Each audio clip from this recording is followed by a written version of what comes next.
Bruce, this is Roger Reed Miller of Lori on the Line. How can I help you? Well, I'd just like some questions about the new work comp law. I fell under the 92 reform, that was totally uncalled for, I believe, I had a $1 billion company walk away from me, and an insurance adjuster in 93 picked a orthopedic surgeon over a neurosurgeon that left me disabled, and I've collected 10 times more from Social Security than what I got from a $1 billion company, And now it sounds like May 15th, things even got worse. The upper class from Coleman have shipped out of the air capital, and now Boeing is shipping out too. The same law firm that handled Boeing is the one that handled the company that I work for. So what is your question, Bruce? I'd like to know what the cap is on the work comp income. Back then in 93, I was making $880 a week. Right. And the law read you were entitled to 2/3, but yet that 92 reform put a 318 cap on it. Right. I was discriminated against, all because I was middle class instead of low income.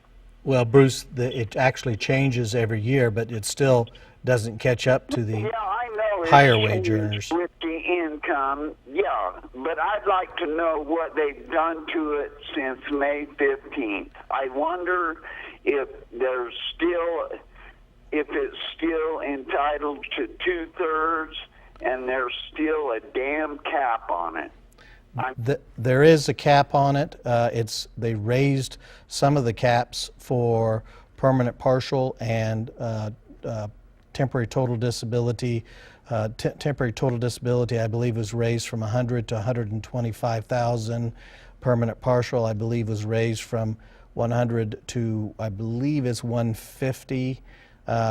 And they raised a number of the other caps, but they still tie the gross average weekly wage maximum payable benefit to what is a 2/3 average. And actually what they do is they do a calculation. It's supposed to be 2/3 average of your gross average weekly wage up to a state cap.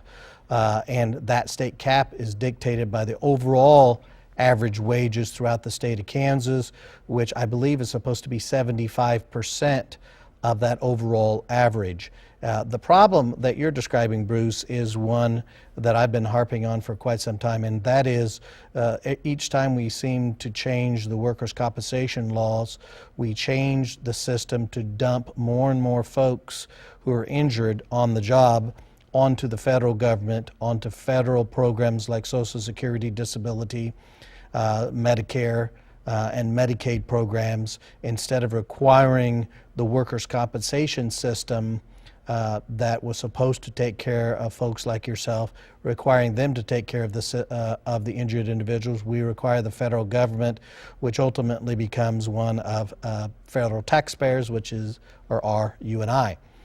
In many states, for example, where you have a disabling injury like yours, and it sounds like you probably were entitled to a permanent total disability type of claim, when you have a permanent total disability, that's supposed to be for life, that you are unable to be gainfully employed, and in most states you receive weekly workers' compensation benefits for the rest of your life because you can't or aren't employable for the rest of your life. Now, of course, if that circumstance changes, all of those states that have that particular type of benefit allows for those benefits to be terminated.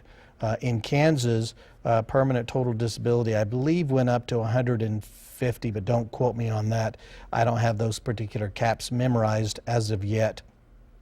But those caps still are nowhere near what a person will need, even in the short term, to pay for all of the losses that they will have when they lose their employment. And one of the biggest losses and the biggest loss shift that I see is the fact that people lose their health insurance when they lose their job because they get injured on the job. And there is no safety net or anything to help individuals in the workers' compensation system when they lose their health insurance.